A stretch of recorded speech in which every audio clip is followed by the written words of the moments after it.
Good afternoon, welcome. This is Eric Rodewaugh from EPGD Attorneys at Law PA, coming at you from EPGD land. Here's another video right in time for tax season, foreign reporting. We get a lot of questions about this, especially being in such an international city like Miami. And there's a lot of different ways we can take this, and 5 minutes won't be enough to cover everything. But here's what you need to know.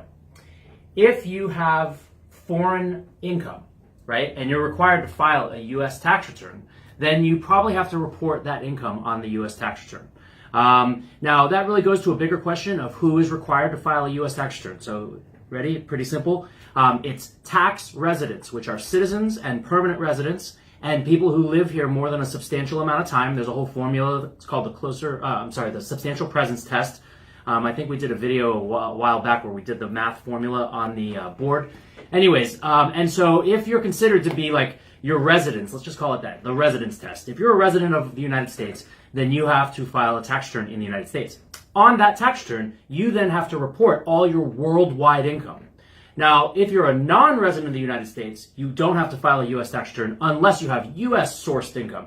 So you could imagine somebody from France who owns a couple business interests in the United States, but they spend most of their time in France. You know, there's no question that their home is in France. They might have to file a U.S. tax return on the U.S. money they make. Okay, and then U.S. and France actually have a tax treaty, so just make sure that your accountant in France and your accountant in America are familiar with the tax treaty. We get those questions all the time, so we like to point them to an accountant that has experience dealing with these international issues.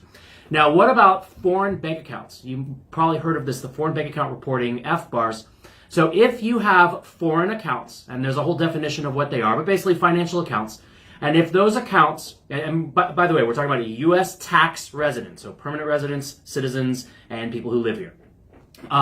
If you have foreign accounts that aggregate, right, add them all up, you have 5 accounts in 5 different countries, if they add up to more than $10,000, then you have to report it.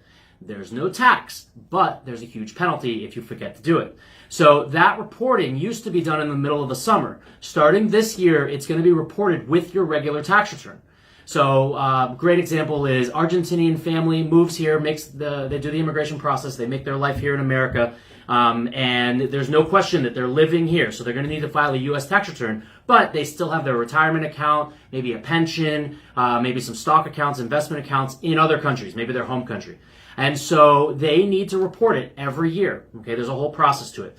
Now, a lot of times people ask us if we've also got to report ownership in foreign companies, and the answer is yes, if your ownership is more than I believe 10%, which means that if you own more than 10% of a company, so a great example is like small family-owned businesses. So let's say you own 30% with your 2 other siblings of your Argentina ranch and vineyard company, then yes, you would have to report your ownership in that. What about real estate, right? So a lot of people own foreign real estate. The answer is no. You don't need to report your foreign real estate. But here's a trap for you. Let's say you sell that real estate, you get a big check deposited into your foreign account. Now you keep that account below $10,000 all year round because you never really use it, but then boom, you get $1 million into that account. Now maybe you turn around and you quickly go and you buy some other real estate. So like practically speaking, you only had control of that bank account with over $10,000 for, you know, maybe a few weeks, maybe a few months.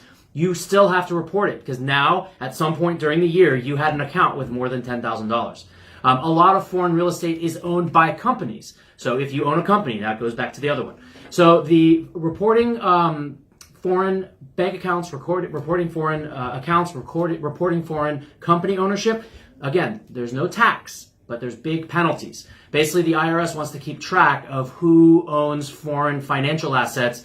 They're going to say it's for terrorism and drug trafficking, but maybe it's just that they want to know where everyone keeps their money. So something to think about. If you have these situations, make sure that you have a good accountant who's familiar with them. Do a little bit of research. See if that accountant represents other foreign individuals, has experience dealing with these types of filings.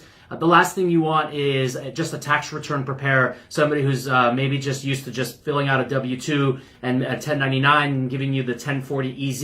You know, that person might not be the right person to give you advice on all your foreign reporting obligations. And then, of course, if you're listening to this and you realize, oh, what? I haven't been doing those foreign reporting, then there's an amnesty, which a tax lawyer like me can help you with. And basically, we can come in and the IRS will just give you a slap on the wrist because you're really a good person. So thanks once again to everyone in EPGD land. This is Eric Rodabois signing off.